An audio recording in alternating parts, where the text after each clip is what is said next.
Bro. What's up with it, man? DJ 411 the channel, man. We here with a very special guest. Okay, no, go ahead. INCA the alchemist, Young Nation, Flow With It crew. What's up? Young Nation, Flow With It crew, man. How you been? Good. Life is good. Life is good. Yeah, my cup's been filled. I've been traveling a lot. Doing a lot, huh? Yeah, I'm going to Lakeland. I went to Jacksonville, Miami, Clearwater, Tampa, St. Pete, all that. Damn. And how's that been for you? Like, you been able to kind of take in everything you can, learn and all that? Yes, correct. Yeah, I have been.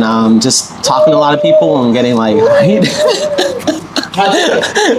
She good. She good. So, I've been talking to a lot of people and kind of just having a personal friendship with dancers, and then reconnecting with old friends from high school and stuff, even in my own city. Yeah. So that's what I've been doing. Just focused on really understanding people. Right.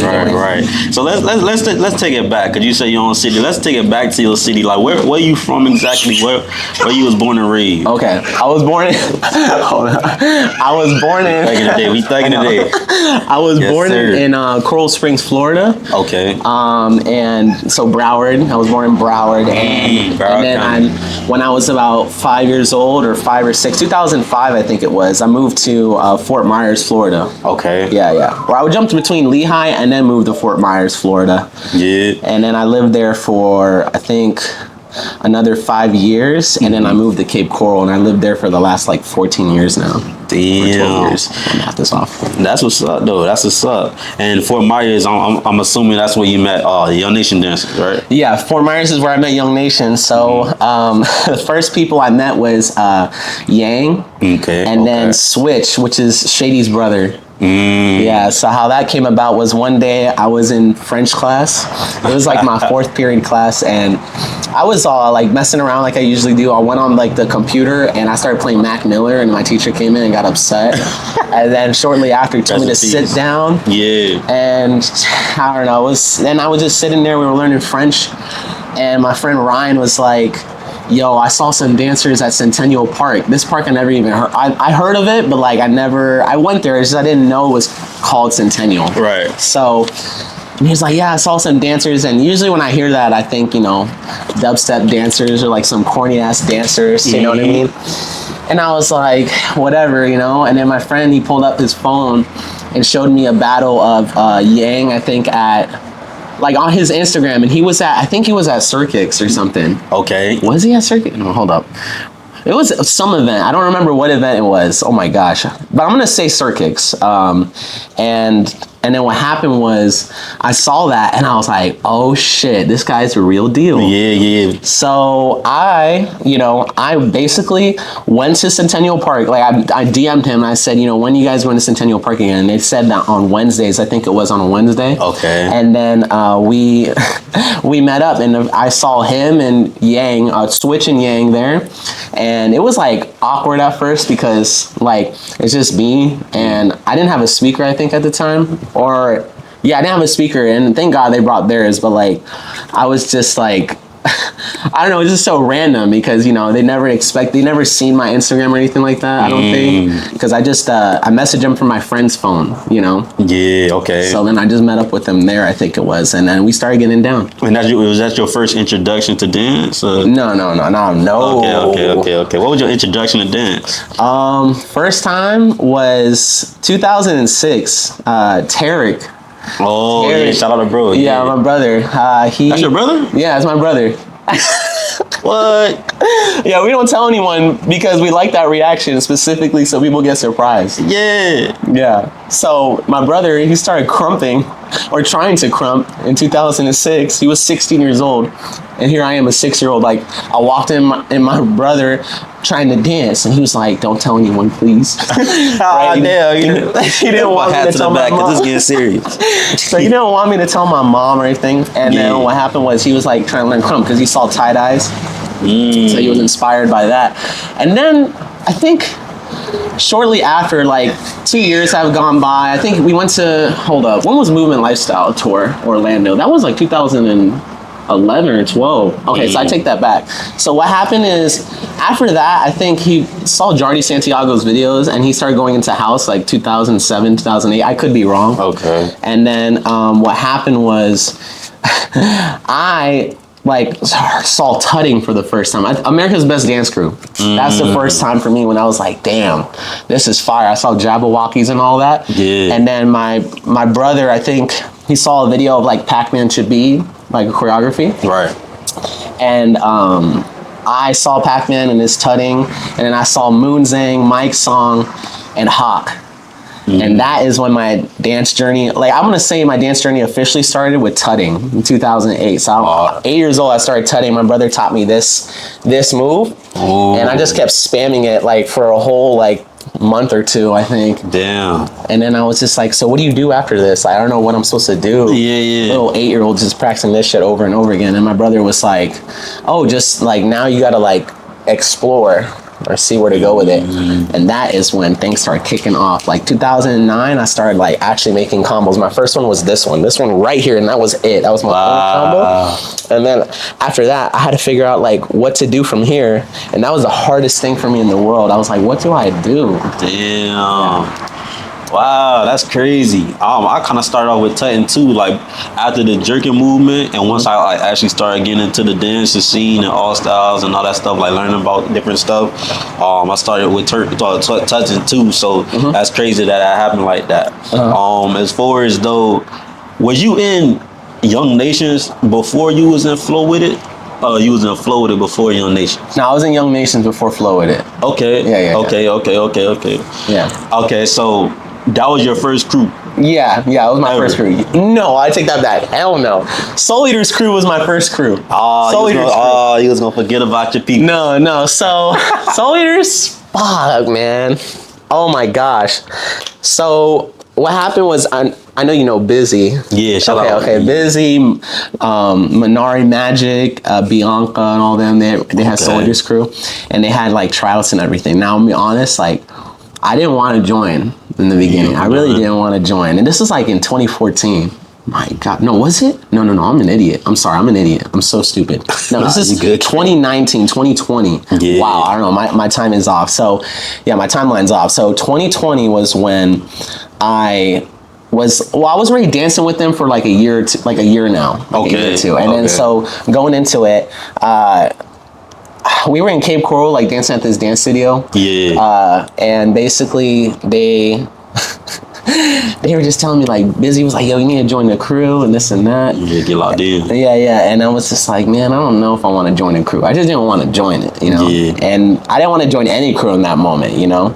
And it was kind of like pressure a little bit. And I was just like, all right. So I went to try out. I was joking around a lot, like I usually do. I troll a lot. So I was joking around, but then like I tried out and then I got in. And that was fun because then soon after we went to like, I went to more battles because of that, I think. Yeah, so I was joining, what was that one battle? After I joined, I remember we went to Body Talk.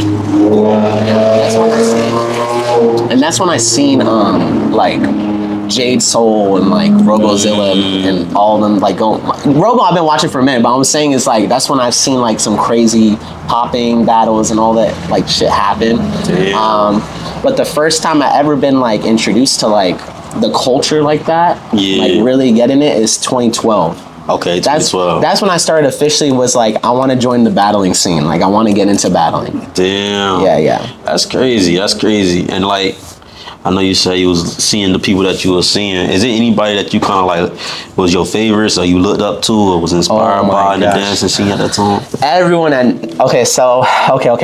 So there's an event called No Boundaries to Break in 2012. It was 2012, yeah. Before that, I went to the Movement Lifestyle Orlando tour. That had to be like 2011 around there. Okay. Lyle Beniga, Sean Evaristo, and all of them came down to Orlando, and they were like teaching classes, like a workshop. Yeah. And it was like the biggest 3-day workshop thing ever. It was like the biggest, most hyped thing that happened in Florida. It was like, it needed to happen, I guess, right? So I'm not gonna say it got everyone together, but that's when I started seeing like a lot of like, unity, I guess you could say. Everyone was starting to get to know each other, network in Florida.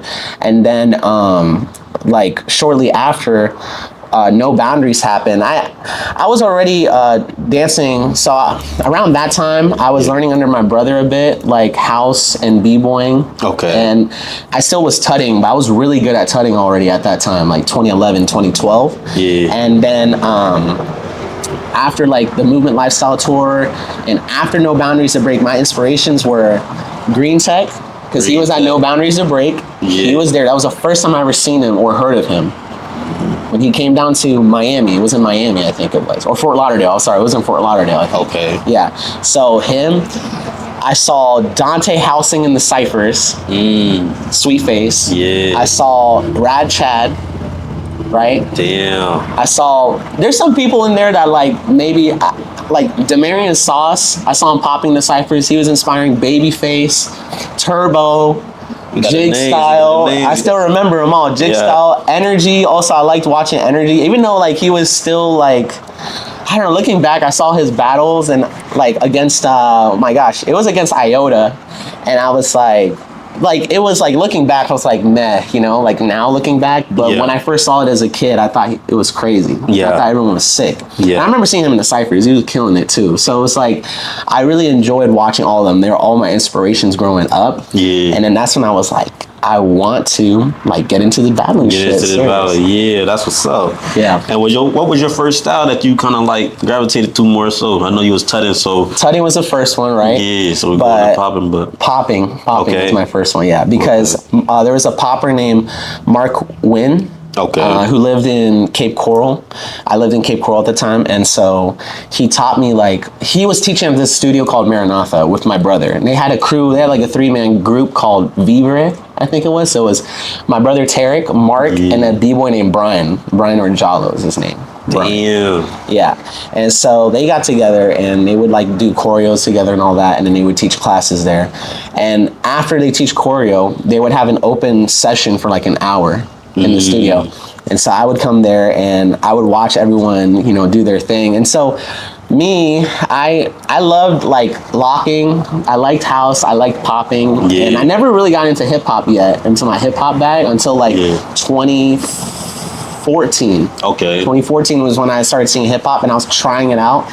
But popping was my first like official style. Yeah. Because tutting wasn't really considered a style. Yeah. Yeah, and that was tough because I got like bullied a lot for tutting. Yeah. Yeah, already so in school, when I was in school, like people used to make fun of me for tutting. They used to like make jokes and shit. Try to imitate you and all that yeah, stuff. Yeah. And they would talk shit. They would talk a lot of shit. Yeah, man. Not to cut you off, but I see that a lot. Well, I've seen that a lot. You know what I'm saying? Just with people that wasn't afraid to like be themselves, they'll kind of get like picked on or talked about for it because it don't fit in with what everybody else is doing. You know what I'm saying? But did that hinder you at that time, or was you just like, man, I'm gonna stay do what I like to do? You know what I mean? I got distracted. So with my tutting, I would get like hella distracted. So I didn't really listen. But it did. I wouldn't say it hindered my growth. But I would say it like put me down a lot. It made me like took my confidence down. Okay. For sure. And then when I went to Beyond Creativity Conference, BCC, Jolene's event? Yeah, we were just talking about that. Oh my gosh. So, man, that stuck with me. So like the experience was great. It would have to be that, World of Dance, and No Boundaries. Those were the three that really like kept pushing me to want to keep battling. But I remember in BCC specifically, I went into like, I think it was my third time ever jumping into a cypher, right? I don't know if you know D Styles. D Styles, I heard. He's like a photographer and popper. I don't know I think he lives in Georgia. I think I heard of that name before. Yeah. Probably know if I see him in the face. But yeah, he was one of the people that like actually got to push me into like ciphering. He saw me there and he knew I wanted to dance, and he's just like, hey, get in there. And he got me in there to like get out of my comfort zone and start ciphering. And so, you know, props and shout out to him for sure. I appreciate that. And so I started doing that, and I started having fun, trying to have fun with it. And then one cipher I went in, I started tutting, but I threw out the same angle. Like I repeated my shit. And this lady was like, this girl in there was tough. Like, I don't know, the scene is so different back then than how it is now. This lady was just like, yo, you did the same fucking tut like 3 times. And she was like talking shit. She's like, get out of here with that shit. Yeah. And bro, that took my whole morale to the floor, bro. Damn. I was like, my whole world was destroyed in that moment. Like I let someone have that much power over, like, because I was young. I was like 13. Yeah. So you telling a 13-year-old like this shit is trash and whack? It's like, gosh, that, bruh. I think it was crazy. She was so intense with it too. She was like burning with passion when she said that shit. She's like, that shit was trash. Damn. She was like, get it out of here. You did the same tut like 3 times. I remember. I was like, yo, it was like she's taking stabs at me. I swear she was. Damn. And I was just sitting there. I was trying my best not to cry. I was like, this is painful. Hey, where she at now? I don't even know where the fuck she. I don't even remember her name, bro. I don't even know how she looked like, but I remember she did that shit. I was like, damn. That's tough. Little 13-year-old chubby kid telling his ass that he can't tut and shit is crazy. And I've been doing it since, at that time, I see 3, 4, 5 years already tutting, and you're telling his ass that he can't tut for his life. It's crazy. That's crazy. And that was definitely the time when it was a little bit more difficult, more competition, I'd say, and everything like that. I remember we came in the scene around 2012, 2011.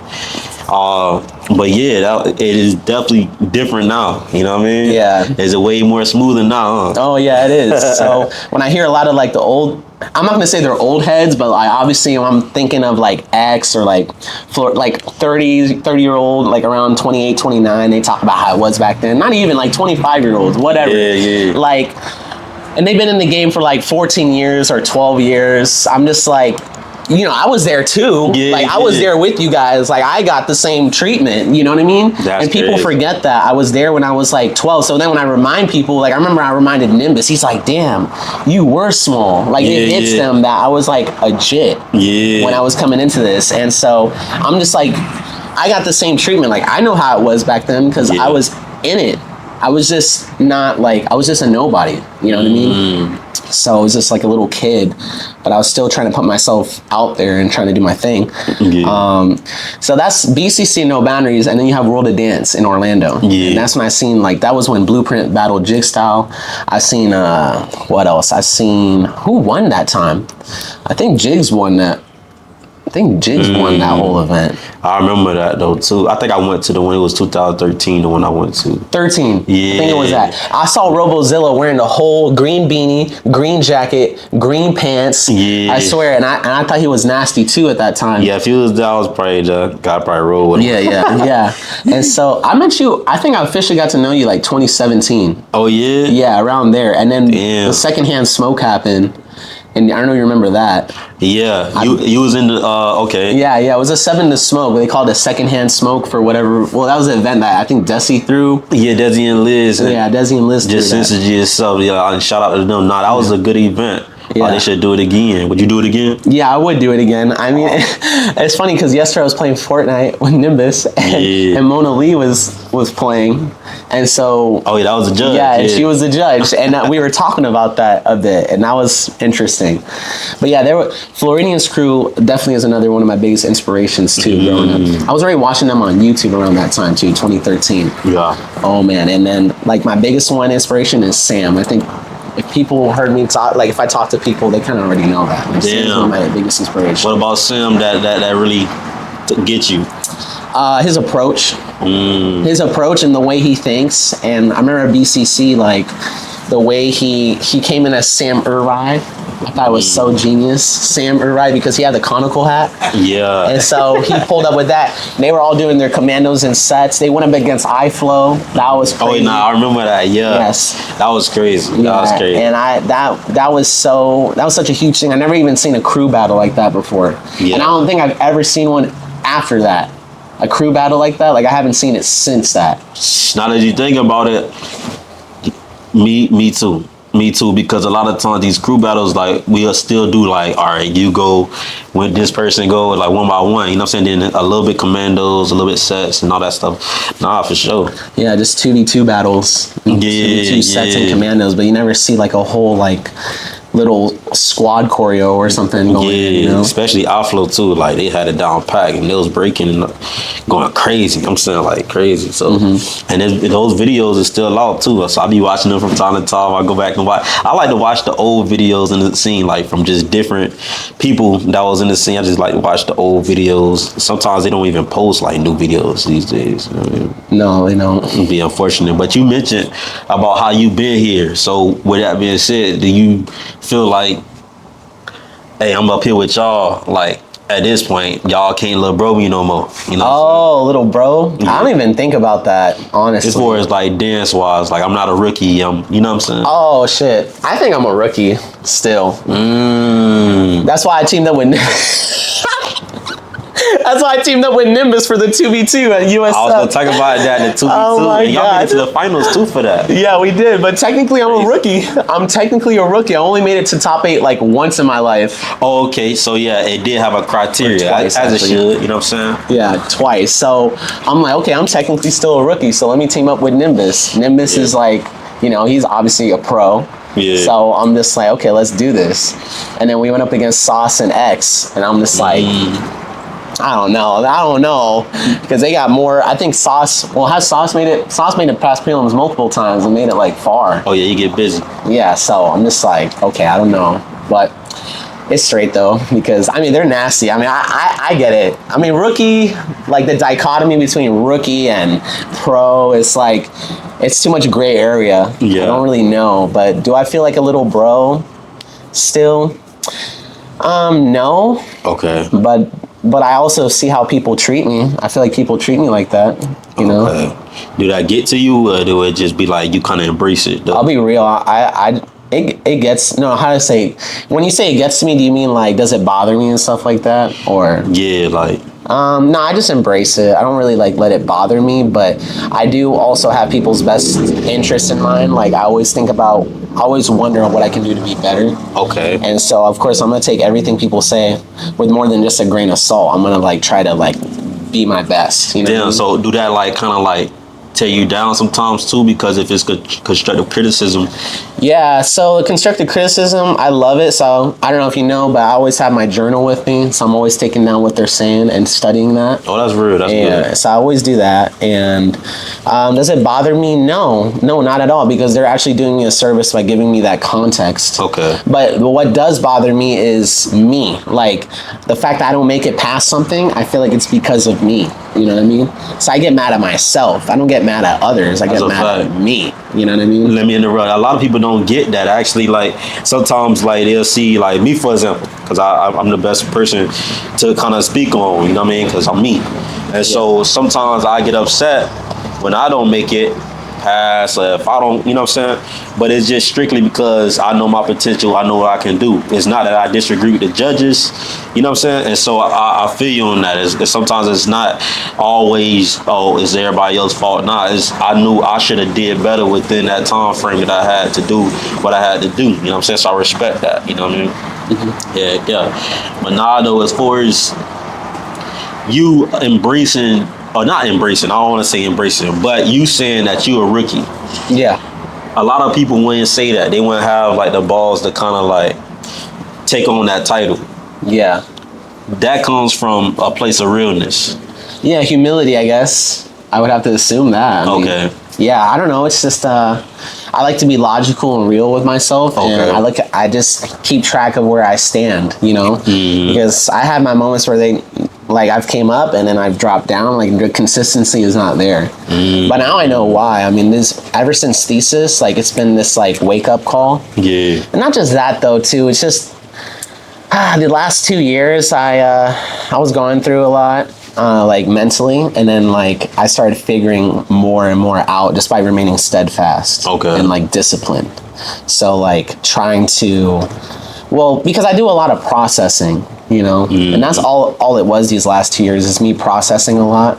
And then as like the day went on, like I learned how to be more mindful. You know? Coming up like into the dance scene, like I was alone for a lot of years. This is like before I met Young Nation. So I've been dancing like on my own because we didn't have Maranatha at some point. They kind of like closed down, or like my brother wasn't teaching anymore. I think my brother moved to Orlando and he was like in 20, oh my gosh, 2014. Yeah. So 2014 was when I was like on my own. I had to like dance on my own. So I was dancing at my dock like 2015. 2015 I started practicing my canal popping. It took me a whole year to get like a chest pop in. Yeah. Or to get like some decent arm pops. Yeah. And that was hard because Mark, he quit dancing, I think like 2013, 2014. Okay. Yeah, that was interesting. So he quit dancing, and then like I had to learn how to pop on my own. Like he taught me how to pop, but that's it. I never learned like other techniques. Like I only knew Fresno, but I didn't know like strutting or any of the other shit. Damn. So yeah, it was interesting because I just decided to like want to learn everything. I wanted to pick up everything. That's the approach I went for. I wanted to tackle multiple styles at once. Right. And what I suggested for other people, I'm gonna say no. I don't think it's like the best approach to learning. Okay. Unless you're like crazy like me and you just put in a lot of time with studying. Yeah. And it worked out in the end. It just took a lot of time, you know?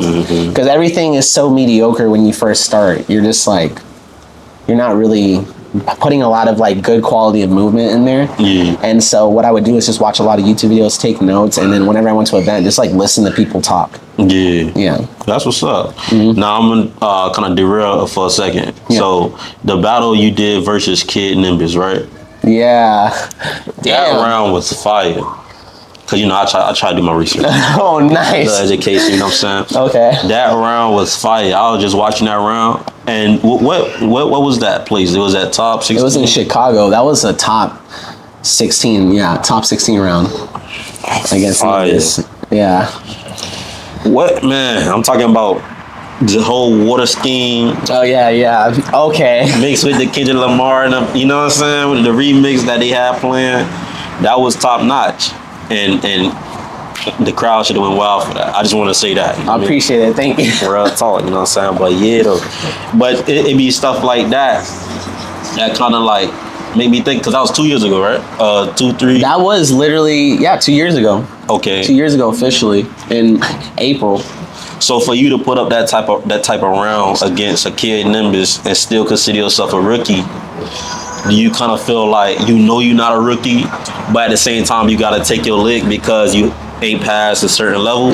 Yeah, no, I'm gonna still say I'm a rookie because I look at that video and I'll be real. So it's not an excuse, but this is what happened in my head before the round started. A commentator there, I don't remember his name, but I think he's part of Shadow Puppets crew. I forgot who it was. Yeah, shout out to them. But he said when you no wait, I think I know his name. Oh my gosh, he had like I forgot his name. Okay, never mind, I forgot his name. He had like a fro, but he was like, how you wave like how you would want to wave, like your way of doing it. So my approach was like tutting, waving, kind of. And we just watched like the day before, me, Bass Boy, and Yang, we had watched the Wakanda movie, like the second one, where they had like the water tribe, like the Aztec like people. Oh, I gotta watch it. Yeah. And so that was tight. And so I was like, yo, I'm gonna like, I took inspiration from the waving for that. Yeah. Hey, Jane. So cute. So I took inspiration from that, and I created like a whole storyboard of like my round of just from the movie a bit, with the water spears and then like the water like arrow, all that stuff. So that's what that round was fixated on. It was like me tutting, and it was me trying to storytell like from the film. Yeah. And then I did like a portal at one point, like a water portal. And then I tried to like bring it like 3-dimensional and then act like I was in their world. You know what I mean? That was crazy. That was crazy. So so like, y'all didn't see that. I think it's on Instagram, right? Yeah. No, it's on Instagram, or it's on YouTube too. Nim versus INCA. Hard. Yeah. He went in his Nim. I thought it was cool. Kid Nimbus though, he's a genius because he obviously had more dynamics, I think, with it, and then his like the starter round was so sick. He did like when you're like about to hit on a girl, he does the whole like he licked his thumb and pinky, and like he fixed his eyebrows. Oh, you know what I'm talking about? And then he Yeah. waved his eyebrows or something. Oh, okay, And- yeah, like you know what I'm saying? Yeah, and he went like that. That is insane. And then he started like hitting some clean waves, and his Yeah. approach was really clean with it. That's why I'm just like, I'll take that L because he had like a really good approach. Yeah, that's what's up. I normally do this a little later in the episode, but I'm gonna get it out now. So let's play this game, right? Okay. You got one dancer you can perform with. Okay. You got one dancer that you can either battle or battle with. And then you got one dancer you can session with. Oh, sick. All in the Florida dance scene, right? Only in Florida? Only in Florida. Okay, damn. So they might see this, and this might be the opportunity to connect something. That's why I do this. You know what I mean? Okay. I just on every episode. They have to still live in Florida though, right? Now. Well, no, it could be from Florida though. Oh, Like if they okay. move or something. Yeah, I get a lot of people that say from Cali. Team up with? Yeah, Okay, team up with would be for a 2v2. yeah. Damn. Damn. No. Hold up. I said damn like thinking. No, not damn. I'm sorry. Not damn. Not I damn. caught on. No. No, hold up. Shout out to I'm Dev. thinking about it. No. No, that'd be fire though. But no, not damn. Sam. Sam. Team up with Sam. Because there's this like natural, it's just natural. It feels so natural. We have a video where we tut together. Yeah. That was like a one take Jake, bro. This is Yeah. clean. And oh my gosh. I'm telling you, if that's what we can do, tutting together, like I couldn't imagine what we would do in a 2v2. It'd be insane. You know what I mean? Yeah. It'd be insane. Sam, Pontiac, okay. Perform with? Man, I don't even know. I don't really perform. So, perform with. Gosh, I really don't know. I don't think with anyone, honestly. Okay. Because I don't think anyone really. Nah, you gotta pick. I gotta pick one. I ain't let bro get off. You can't get off. Okay. Yeah, you gotta pick. All right, let me see. I gotta think here. Rad Chat. I would perform with Rad Chat. Y'all finna do Yeah. a bunch of invisible boxes. Y'all Yeah, finna that'd go be crazy. fun. Yeah. I would do a tutting and then he'd like jump over it or something. I don't know. Yeah. Something cool like that. Fire. Let me see. And then battle against. Oh, yeah, Sheesh. you got to, yeah. What the hell? That is tough. There's no one here I want to battle, honestly. I really don't know. Even if it's just on some like competitive, like not well everything competitive, but just like you ain't have it in your head already, but just off the spot. Oh my god. This would be a good battle, classic. Oh my gosh.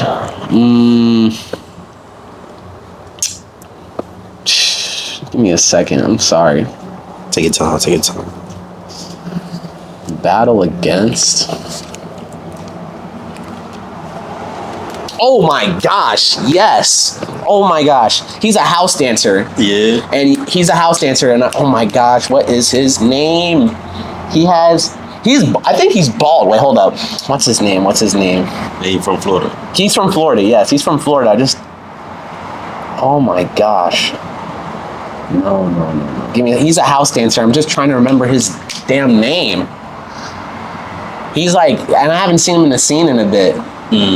But I see him on social media sometimes. I've deleted Facebook. I used to see him on Facebook, but I don't remember his name. Nimbus, do you know the bald guy who houses? He lived in Florida. I think he was bald. Rich. What's his Herrera, right? Or Yeah, something like yeah, that. for sure, Is that his yeah. dance name? Rich? Just Rich? Rich. Him. I would battle Rich. Okay. Yeah, I would battle Rich if he sees this. Okay, whatever. But I would battle him. What made you say him? It sounded like you was, excited. Oh, yeah. It's not excitement. It's more like to make a. Wouldn't be making a statement. I really don't know. Not exactly a statement, He but said something? yeah, no. There was Yeah, something kinda he figured. said. I was like hella out of pocket that a while back. It had to do with politics, and I'm just like, I don't hold on to that, but I had to just think about it real quick. Like go through my files. I remember a lot. I'm like a supercomputer when I think, and that man is someone that I would definitely battle. At one point, I'll do a confession. If you took it back literally 5 years ago, Yeah. I would have said busy. But the reason why busy is because something he said. But now I know he didn't mean it. Like, I'm not gonna say he didn't mean it. Yeah. But I know in the heat of the moment, he like, because he was getting so emotional about it or passion. Of course, people just say shit, and I don't know if they fully mean it. You know, I pay attention to actions more than anything. But Okay. I'm gonna say he meant it. But You I know You want to say what he said? You don't got Man, to. I'm gonna say it. Fuck it. He said I was a culture vulture, bro. Ooh, who That's said what he that? said. Who Busy said that? said that shit. That's what I'm saying. But Nah, I'm shout out not to trying Busy. to like. I'm not trying to like throw him under the bus. I love him. You know, I Yeah. respect him. I just because we go way back. You know, I'm not gonna let some like bad blood or whatever the fuck was going on that time like get to us or anything like that. I never even. I don't dwell on things. You know, I just don't. Damn. I thought it was like battle related, but it's okay. You know what I'm saying? I know y'all cool now. Shout out to Busy, you know what I'm saying? Yeah, no, shout out to Busy. Yeah. I respect Busy. But you would want to battle, or you would have want to battle him. Yeah, like about, I'm gonna say like 5 years ago, at least 4 to 5 years ago. Yeah. But Rich is someone I'd battle. Like, he's a great house dancer. Now, would I house against him? No, I'm not gonna house against him. He's really good at house, but I would battle him, and I don't know like what he's been doing, but he's someone I would battle. Rich Herrera, I think is his. I don't know why I remember his full name. I just be remembering people's names. I don't even know your full name. Yeah. Not, but like Wilson's your last name, DJ Wilson or whatever. You know, I just know people. I even know his name. I don't know why I know things, but I just know. And yeah, I do a lot of research too. Obviously, yeah. Rich would be it. So you kind of like a silent killer. Solid killer, as in like silent killer, like silent. Yeah, I'm coming. You know yeah, what I mean? I'm coming. Yeah, for sure. I'm like an assassin for sure. Yeah, that's what I wanted to be like. I don't know. I'm really someone more like a jokester, you know? That's even more deadly. Yeah, just like very nonchalant. That's my approach I want to go for, but I'm not there yet. I don't think I'm there yet. Yeah. I don't think anyone takes me serious, really. And I don't take it personal because I feel like with this age we live in of like technology, everyone has like, I'm starting to learn as of recently, like maybe just right after thesis, I had a session with Beto. And not even just him, like just even before that, like hints of like stuff, you know, life throws lessons at you. I had hints of lessons just told me that people have a short attention span. You know what I mean? And I can never take it personal why people just don't care about me, respect and all that shit. I really don't care about that too much now because everyone's doing their own thing. Everyone's so fixated on their work. Yeah. And that's why I took the time to go out and travel and get to know people on a personal level more than just dance because I think everyone is working so hard just to feel like they belong in a way. I could be wrong. I think people come to the dance scene because they know they belong there and so they feel loved and all. But I mean, like, that's just the dance realm, but like what about like their personal day-to-day life? I'm just like, I feel like there's people are more than just dancers or artists, like they're people too. Right. You know what I mean? And so that's a fact. Yeah, and that's just me. That's why I've been taking the time to really like reach out to people, get people's numbers instead of social. When people say, what's your Instagram? I'm like, I'll give it to you. But if you're trying to be friends, like let me get your number, like hit me up. Let's hang out, let's connect. Like not just dance shit. Like we can go get some coffee or we can go like paintballing or some shit, you know what I mean? Yeah, that's when you see if they really support you or not, man. Yeah, I mean that, or if they're just too distracted. I think everyone's just super distracted, you know, and I get it. Like, I want to feel loved or feel like I belong and all that, and I know I'm loved. Now I know. I mean, before, though, I felt alone a lot. And even when I was with crew, I felt alone. It's kind of weird. Say, I know exactly what you mean, gang. Yeah. It'd be like that. But nah, though, man. Speaking of that, though, I wasn't gonna go here, you know what I'm saying? But I gotta keep. I might as well, you know what I mean? We kind of had like a little incident, you know what I'm saying? Yeah, for sure. That it was during the Floridian, not Floridian. No, the 3v3 crew. Yeah, yes. This nigga remember everything. Yeah. No, I feel you, but it wasn't nothing. But at the same time, let's talk about it. Yeah, sure. If you okay with it. No, of course. I love transparency, and I believe like time, context, and awareness are important to have. So for sure, yeah. Yeah, I don't want you to, you know what I'm saying? No, I'm not uncomfortable at all. Okay, bet. And then Yeah, it was pretty much, I feel like, a misunderstanding. You know what I mean? I don't know if you care to share what you feel happened. Sure. Okay, so what happened was, I think the day before, I was just having a deep conversation with Javi. Yeah. And Javi was just opening up to me about, and Javi he's no longer in Sun Children. I don't know. Oh yeah, the United, oh my gosh. I say the United States crew is a joke, but I forgot the name of it again. The United something crew. I'm so sorry, bro. Yo, shout out to K-Dot, shout out to Javi, shout out to Mandy, but like, yeah, I don't know. I can't remember their crew name right now. I don't know why. It's just so new to me. It's a new crew that they're forming, but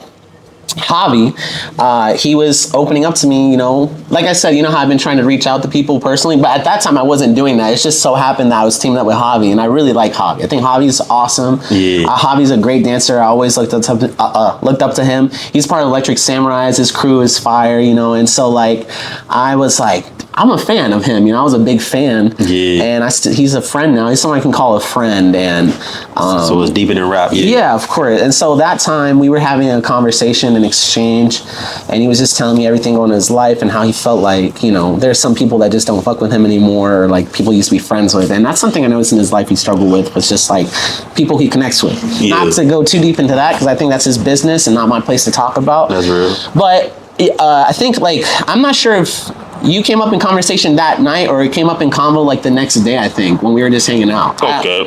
But I think it was like he said that he felt that like you didn't like him anymore or something because something happened. Now that's a little vague to me. Like I can't remember exactly the details, like the context. Yeah. But me, I'm the type of person who wants to take action and wants to see like people reconcile, so I wanted to be there for him because he's very like, he can be shy, you know what I mean? Okay. So I came up to you and I talked to you about it. I tried to give you context, like, look, Javi felt that, now if I recall correctly, I think I said to you that Javi felt like he couldn't talk to you because something that you said or did or whatever. And then there was not enough context to that, I guess. And then when we went outside, you were like very, upset. Now, I never understood exactly why at the moment, and I wasn't upset at all. I was actually really calm and relaxed about it. Okay. And then like I just knew I'm very good with conflict resolution. I'm very good at that because I've been in a lot of conflict and I just somehow have a resolution for it. But I took the risk or the sacrifice of going into the thing and saying like, you know, let's, like, you guys should chop it up and give each other like context as to what happened with whatever it is that happened, because he was just afraid. And that's what fear is like things you don't understand. And I had a feel, I'm gonna assume in that moment, like I'm theorizing here, you were afraid of something in that moment because you didn't understand the situation at hand. But in reality, it really was just like you two he just needed to like step up for himself. And what I did was, instead of like judging, like I just decided to step up to the plate and be like, look, you should talk to him, you know? And that's the approach I went for. But instead it turned into this like intense moment. And you were telling me to shut up. You're like, stop talking. And you're like, yo, don't, or giving me the look like we're gonna fight. And I was just relaxed. I was like, this isn't gonna happen. This is gonna end up well. And then it did end up working. And then I opened up to you about, I actually understood you in that moment because like your defense was high. You know, because I knew where I grew up in Pine Manor in the ghetto. I think I told you that at the moment. I don't know if it like you retained it, what I said, but no. Yeah, I was hearing you out. I was telling you inside how I grew up in, like, I actually had a speech impediment. And I had a hard time expressing myself in general, but the way I did express myself was through fighting people. So I used to fight people a lot, and that was expression. There's even friends that were formed, like a bond that was made after a fight. I don't know if that ever happened to you, but that happened to me a lot because looking back, it's expression. It's kind of crazy how that worked, but it wasn't healthy. You know what I mean? It wasn't a healthy form of expression, and a lot of ego and pride was involved, but also a lot of just like this self-defense. And so in that moment, the reason why I cried was because it was almost like looking into a mirror. Like I felt like your defense was so high that whatever happened to you in your past, like it kind of like trapped you into like because you know what they say about walls, like it kind of creates a prison. And that's what it is. It's like to the point where your defense is so high that you created a dome over yourself to not allow anyone in or any vulnerability. And then that intensity that you had in that moment was like the most normal reaction that I understood. Like I can empathize and sympathize on because I've been there. You know what I mean? And and I'm just glad that you and Javi like reconciled, really, because I knew for Javi it was like a big character. I think it was a character development moment for him. Yeah. To like really try to like step up and just like talk and be transparent and vulnerable in that moment. And I think it's a great service to all parties involved. You know what I mean? Yeah. See, I was also brought it up because a lot of people had actually seen, because you know what I'm saying, it was out in the open, and then they came up to me, hey, everything all right? What happened to that? So that's why I wanted to get you here to talk about it. So you get it straight from a person's mouth. Everything is that wasn't about nothing. Trust me. Now on my side, right? Let's get to it. So I was bluffing y'all. Not saying I was playing with y'all like emotions and nothing like that, but I was really like overreacting on it to see the show kind of where it can go, where that can lead to, because my whole perspective was, okay, he's coming to press me about Javier. In that moment, that's all I was thinking, because I come from an environment where somebody come to you and ask you about somebody else, you coming in their defense, right? Correct. And so now in my eyes, I'm saying, man, this nigga really come to press me about this? Like, you know what I'm saying? Like, I couldn't believe it in my, like, no, like, this can't be happening, because for one, I was playing with Javier the whole time. You know, I mean, all right, let me be, in all seriousness, like, I was playing with him. But it stemmed from a real place, because it was a couple events.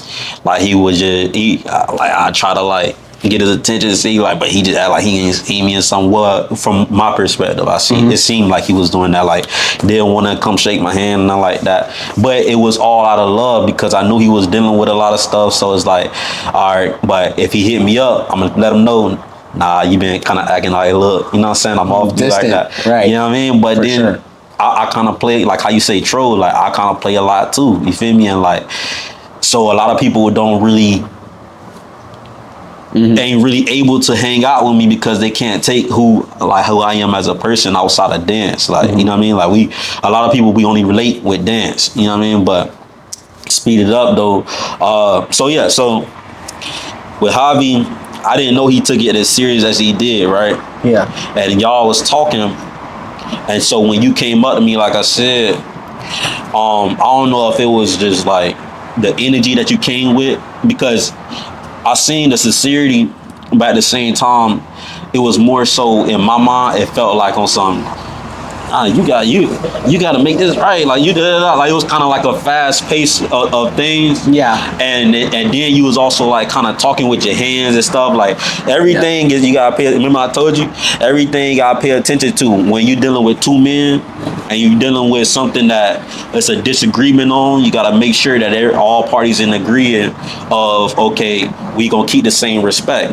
Not to say you was disrespectful, but at the same time, the talking with your hands and telling me that, but why did you do that? Because like asking why. Like, as a man, I feel like we should never be questioning why on something unless we, you know what I'm saying, unless it's absolutely wrong. You know what I mean? Like, if I make a decision, I made a decision, especially if it's involving me and somebody else. You know what I'm saying? But I do understand exactly where you're coming from as a friend, because you felt like, hey, I'm gonna do this for him because right now he in a different, you know what I'm saying, space right now. So I'm gonna make sure that I apply this so that we can make this right. You know, people do it all the time, you know what I'm saying, and make it right and everything. No, I agree and I understand your perspective. I in that moment when I did speak to you, I was like very prudent about how you would react, and I took into account like the possibility, like the worst possibility it could have gone to, which was that basically how it ended up anyways. But I wasn't gonna put no hands on no. Not, it wasn't the fighting. I wasn't afraid of that. I didn't think we would fight because there'd be no reason to.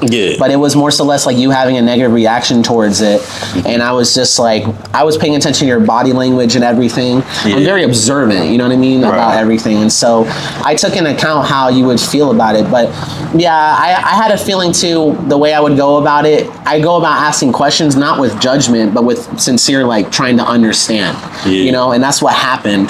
And normally, whenever I talk, I do speak with my hands a lot and like gesturistics, you know. Which is fine, but we was kind of closer than what we would, you know what I'm saying? And then it was, you know, you got to think, it's dance. So everybody high energy, high level, sweating, everything is kind of like high energy. Like, energy is a real thing. So like, the energy you feel right now, like even right to this second.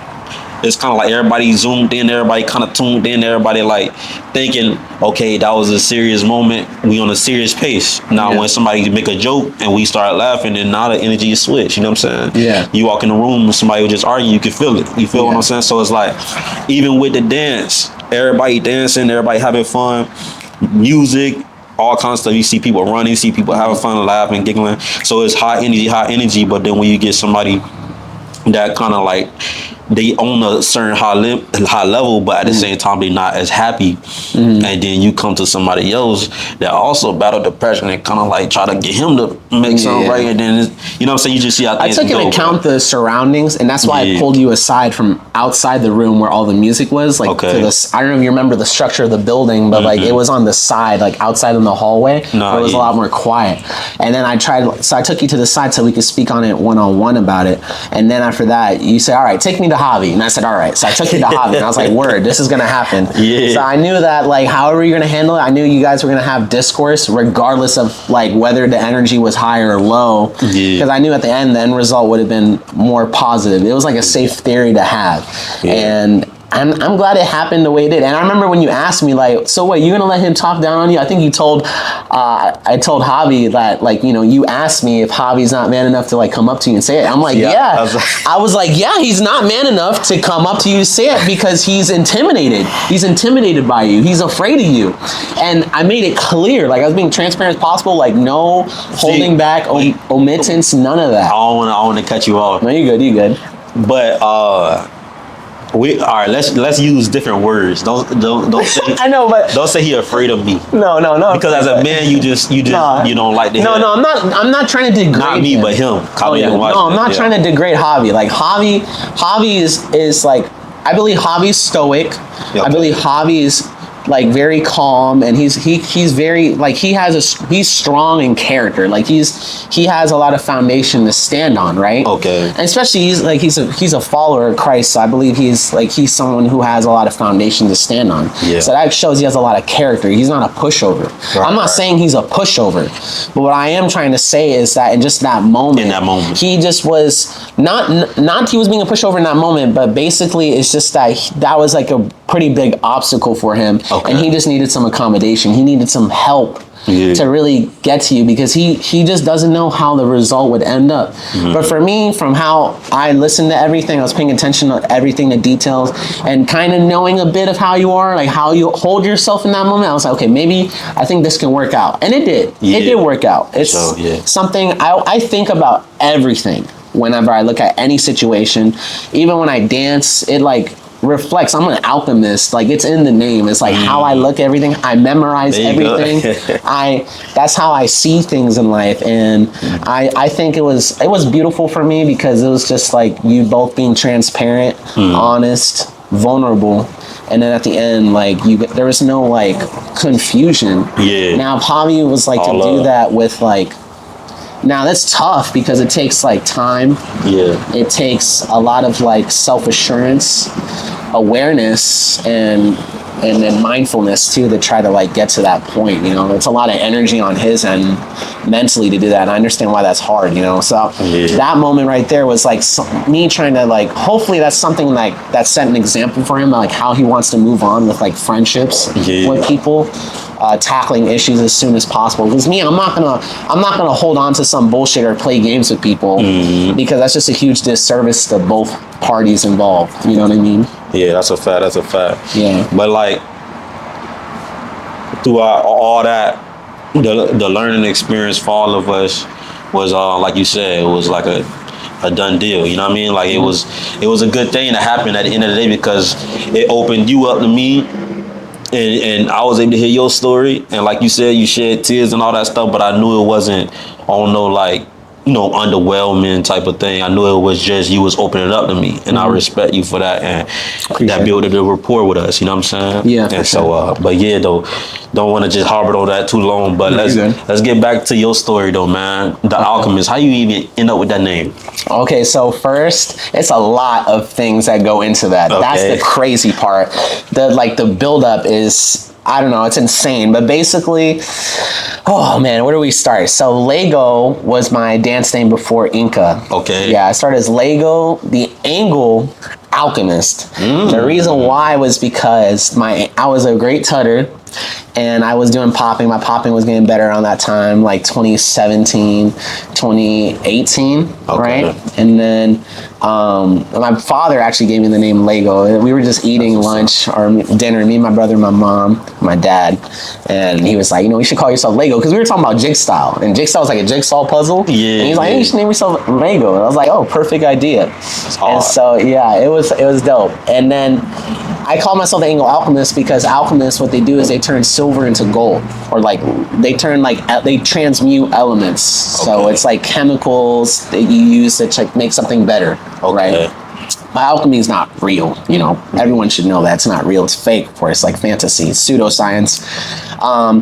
But when I went from Lego, the Angle Alchemist, I just went from that to INCA, and then because I really wanted to respect my mom's roots and like being Peruvian, the Inca tribe, the Quechua, and the Mayans and all them. So basically I went to INCA, and then I went to INCA, the Alchemist. And that was after the Alchemist part, that came after like a breakup.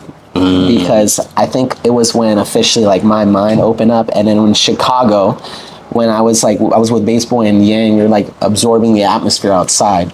Damn. I like fell in my face with these glasses on. They had like a black, they were sunglasses, a black lens, and they like popped off. And I was like, this is me now. Yeah. So the Alchemist inspired by just my first, like my Lego dance name, right? How I look at life, because my name in Turkish means profound. Derin means profound, like direct translation, from Turkish to English means profound, deep. And so I look at, and that's just how I look at life. I look at it very deeply. Like everything I look at, I don't just read the headlines like everyone else. And I don't got a short attention span. I look deep into that shit. Like I will dissect it until it's very like core, you know what I mean? Into the smallest like element. And then, the reason why I also named myself Alchemist is because it works so well with INCA, because INCA were known for their gold and fishing resources. There are minerals there in the mountains of like Machu Picchu and all those places, or Cajamarca and all those areas that have like mountains. They have a lot of like material there. And so Alchemist is perfect because anytime I dance, I look into things deep, I dissect it. I have I'm like a jack of all trades. So I'm very like, I know how versatile I can be, and I like to spark a lot of innovation whenever I move. And I see myself as that, as someone who really dissects dance. I take notes. It's literally in my whole character, like how I live my day-to-day life is like an alchemist. And the other inspirations for that would be like the producer Alchemist, right? And I love Tyler the Creator, Old Dirty Bastard, MF Doom, and then Sam is like another person I look up to, because they kind of look at life like everything that you look at, anything that is moving is an inspiration. Because that's everything influences you, and everything is chemistry. Reaction and action. The action causes a reaction. You have a byproduct because of a cause, or we're all made of elements, and music does that to us. Music has energy, and everything is a formula, and there's always an X amount of factors that happen, whether it's the environment, whether it's the person you're exchanging with, sharing with, giving to, give and take, Everything is chemistry. Chemistry is all around us. And so my outlook of life is my name, basically. It's the Alchemist, Fire. I know we kind of jumped, but you forgot to mention who you were session with. Oh, crap. You thought I forget. Damn it. Sorry. There's so much to tackle all at once. I know. And we gotta go fast. That's how I dance too. I just throw everything in a wall and see what comes out. But who I would session with? Yeah, for the dance scene. Damn. Session with? Damn it, yo.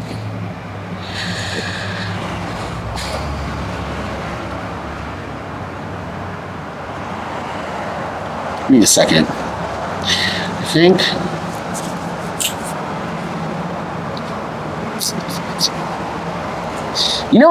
Quantron. Okay. Yeah. Your crewmate, bro. Yeah. Quan, bro. Shout out. I like his he's clean crazy. approach. Yeah. Crazy.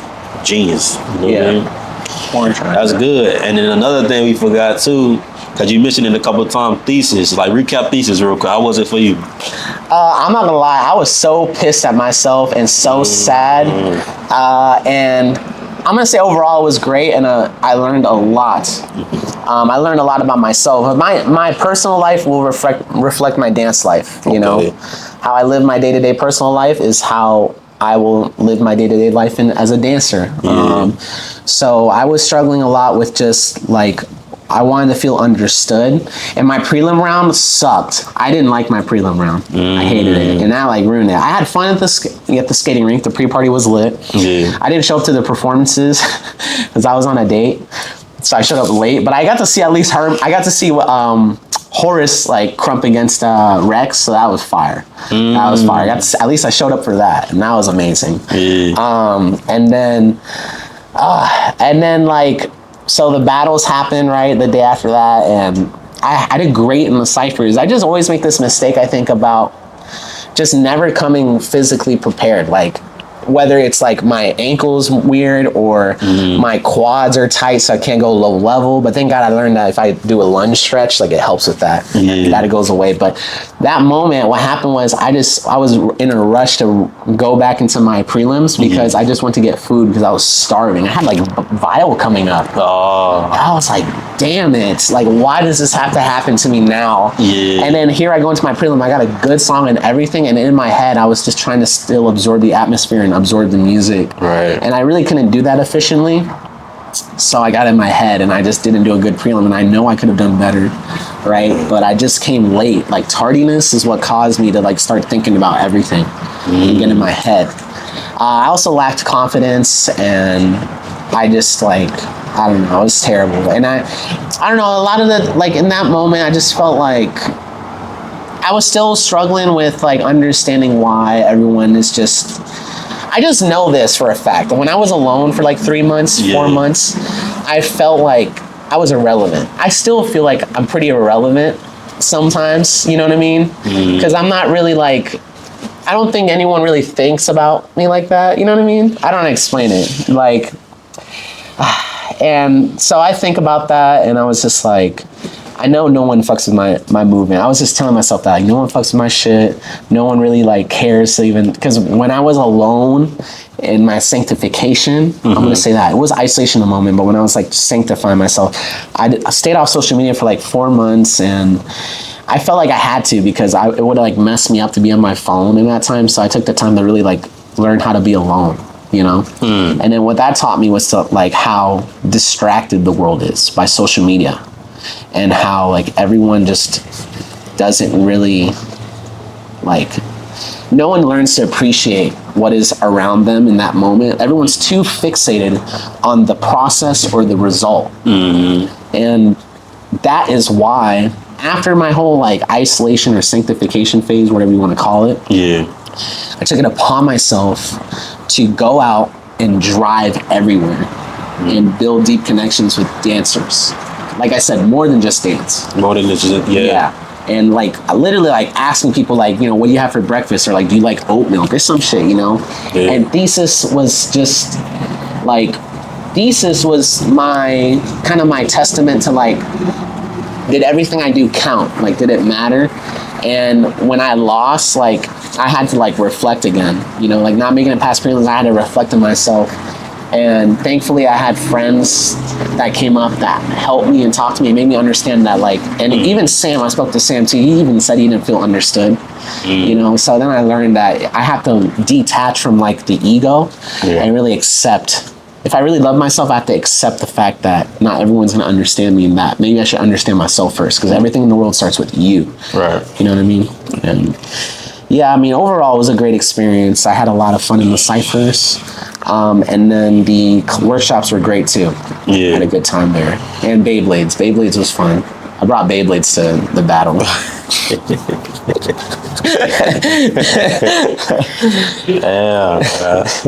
You mentioned that within this episode, you know what I'm saying, that you feel people don't care about you, right? And then the hiatus from social media.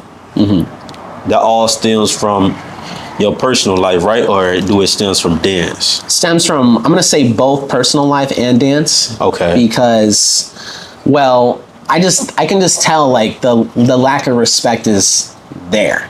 Like no one really, like I've been in ciphers where people just walk out or people just don't look at it, you know. Even, All right, pause. Yeah. My bad. Not they cut you off. I just want to try to, you know what I'm saying, have For you sure. to really, you feel that with specific individuals, or you feel like with everybody? I'm gonna say with not everyone, but with like a good amount of people. Like I think when people watch me, at least I'm gonna say back then, thesis, I felt like some ciphers, I feel like a lot of love and stuff. Like thesis when I was a wake up call that people do care, you know. But before then, I was just like feeling like people didn't really understand what I was doing, you know. Okay. And that's just because the way I dance is just I'm throwing so much out there. Like I'm putting out so much information all at once that I have to like make it digestible. Okay. You know, I'm learning that now. I'm trying to make my rounds shorter. I'm not trying to conform to the music.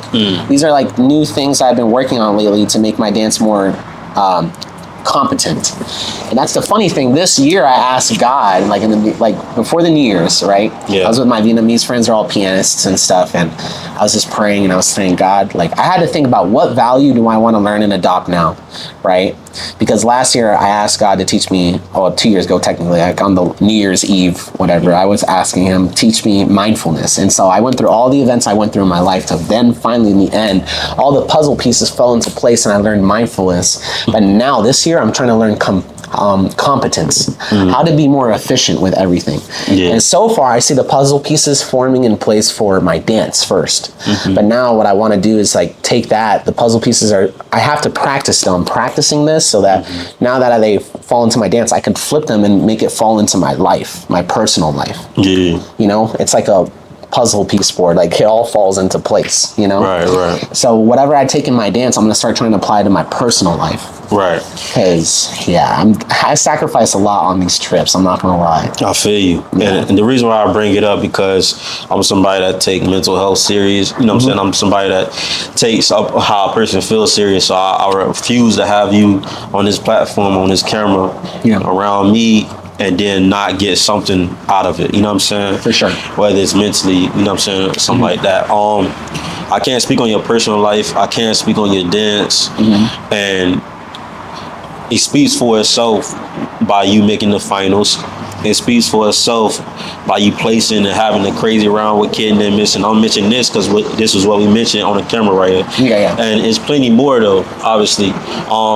With other people and how you feel, you entitled to how you feel. So if you feel like, man, nah, they just walking out, this, that, and the third, I feel you on that. You feel me? I can't say, oh nah, man, you got it, man. They ain't walking out, man. They just going to the bathroom. They gonna come back. I can't say none of that because I'm not you. I don't feel how you feel. So I just want you to understand that is, you know what I'm saying, a safe space for you to tell how you feel for one, but also receive your flowers too at the same time because I'm somebody that's gonna keep it real and I see the growth and I see the elevation. Just like I was telling Tony, him and there's somebody else, but then you, I see y'all not get the respect like how you say, and then now get the respect. Now get people saying, oh nah, they one of the ones. Oh nah, they, you know what I'm saying, they gonna make it pass, or they gonna do this, they gonna do that. We want them on our team, or, you know what I'm saying, all kinds of stuff, and inviting y'all basically to the, and so it's like, but I want you to know that, bro, no matter how you feel, you know what I'm saying, it's always gonna be, whether it's a good or bad feeling, there's always going to be a certain type of feeling to where it's against what you feel. You know what I mean? It can be a good feeling and you may not feel as good. It can be a bad feeling and you feel like you was better than what that bad feeling, you know what I'm saying, presented itself to be. But I'm here to say, you the truth. You feel me? Yeah, real talk. it. And I ain't just saying that.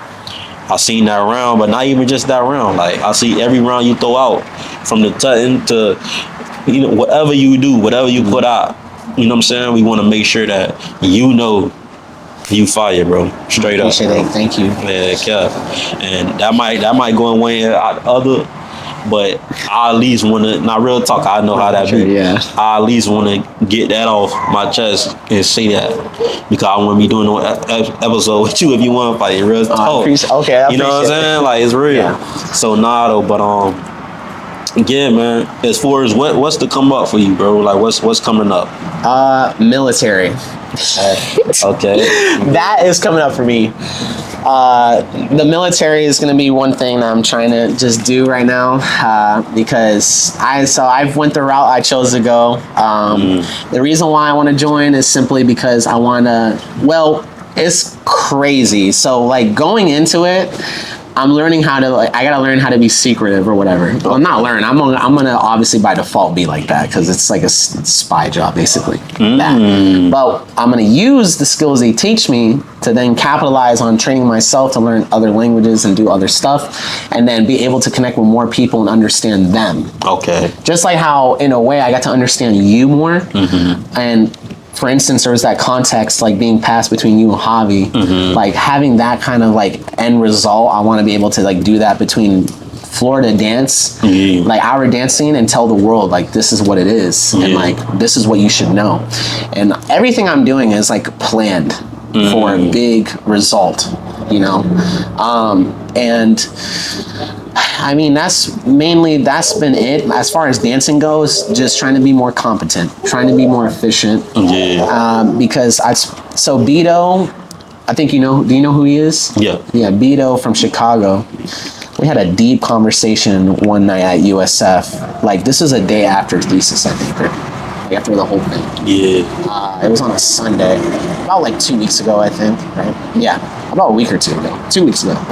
And we talked about dance, and he was telling me about how I gotta learn how to make like punchlines with my character. The character is like a tool, and so that's something I have. Like I have characters, but like I noticed like before, like I think I didn't have enough confidence. I kept looking down a lot when I dance, and then like also I never like actually use my face to indicate what I'm gonna do next. Because some styles they kind of have that as a given, like Life Eater, Crump. They have a setup, a structure to then give you that. Period, you know what I mean, or whatever. Like Crump, like the pop off, and keeping that. Like I never really had that kind of structure, and being a tutter, the biggest challenge is trying to invite people into your world and then give something to people to have, like to share with them, like a groove or something, you know what I mean? Right. But to invite them into your world, like as intimate as tutting is, that is a big challenge. It's like trying to get people to understand what you're doing and how your brain works, you know? Because creativity is something that's never been a struggle for me. I come up with things right on the spot, on the wit, but it's, as far as that goes, like it's compartmentalizing what I do that's been a struggle. Putting things in this particular place, you know, classifying things, putting it in this box or whatever.